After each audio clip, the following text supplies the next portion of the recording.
En esta segunda parte vamos a ver cómo aplicar los conceptos de rheología a fluidos que no se ajustan a la ley de Newton. Si el experimento anterior se realiza en equipos en los que se pueda controlar los parámetros en estudio, nos permitirá definir y cuantificar la relación matemática que existe entre el esfuerzo cortante y la velocidad de cizallamiento. Estos equipos son los llamados viscosímetros o rheómetros, que tienen diferentes principios de funcionamiento para conseguir aplicar una tensión tangencial a un fluido. Entre ellos se encuentra el empleo de dos cilindros concéntricos separados entre sí por un espacio en el que vamos a situar el fluido en estudio. Un ejemplo, que es el empleado en la aplicación, aquí disponemos de un cilindro exterior estático, mientras que el cilindro interior va a estar girando a una velocidad angular W constante. De esta manera, la superficie lateral interior del cilindro desarrolla una velocidad tangencial generando una tensión sobre el fluido. A medida que el cilindro se mueve, el fluido que está en contacto con la superficie se va a mover a la misma velocidad y el que se encuentra más separado de la superficie lo hará a una velocidad mucho más pequeña o quedará adherida a la superficie que no se mueve, a la inmóvil. De esta manera se va a generar un gradiente de velocidad en el espacio E igual que vimos en la presentación anterior. Para cada tensión que apliquemos al fluido se va a obtener un perfil de velocidades y por tanto una velocidad de cizalla o una velocidad de deformación. Esto lo podemos evaluar en los viscosímetros, como os comento, de dos maneras. Bien, primero lo que hacemos es fijar un gradiente de velocidad.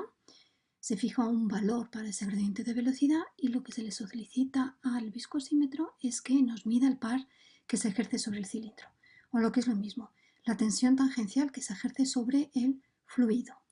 O también lo podemos hacer a la inversa. Se puede fijar ese par de torsión y por lo tanto la tensión tangencial y se le solicita que nos dé unos valores para el gradiente de velocidad. De cualquier manera, al final lo que vamos a tener son pares de datos de tensiones tangenciales y velocidad de cizallamiento tantas veces como modifiquemos uno de los valores y solicitemos que nos cuantifique el otro. Al tener pares de datos vamos a poder hacer una representación gráfica de estos valores y podremos ver cuál es esa representación, si es una relación lineal o si es una relación no lineal.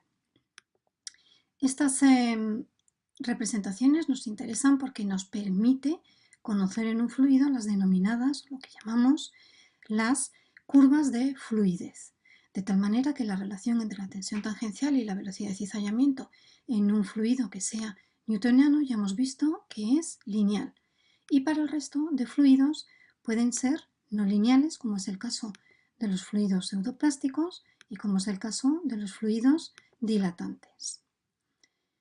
Además de estos fluidos, vamos a tener un grupo dentro de los no dependientes del tiempo, que son los fluidos plásticos, con una relación lineal o con una relación no lineal en función de si son plásticos de Bingham o plásticos generales. Ambos, todos los plásticos, lo que tienen una diferencia con el resto de fluidos es que para empezar a deformarse necesitamos aplicar una tensión tangencial que denominamos tensión tangencial crítica o defluencia. Mientras no se alcanza esa tensión, no hay deformación de los fluidos y por lo tanto no fluirán estos fluidos plásticos. Estas representaciones las podemos cuantificar, podemos ver cuál es la ecuación matemática que nos especifica la relación que hemos estado viendo de forma gráfica. Además de estas curvas de fluidez, puede ser interesante que conozcamos lo que se denominan las curvas de viscosidad. En ellas lo que nos vamos a fijar es en cómo se modifica la viscosidad aparente en función de que se modifique, se incremente la velocidad de cizallamiento. Y ya hemos visto que para los fluidos newtonianos la viscosidad permanece constante, mientras que para los fluidos pseudoplásticos la viscosidad aparente va a disminuir para cuando se va incrementando la velocidad de cizallamiento. En un fluido dilatante será al contrario, la viscosidad aparente se incrementa según lo hace la velocidad de cizallamiento y para los fluidos plásticos podemos tener relaciones bien lineales o bien de disminución de esa viscosidad aparente. Con esto hemos visto cuáles son las características rheológicas de fluidos y cómo identificarlas.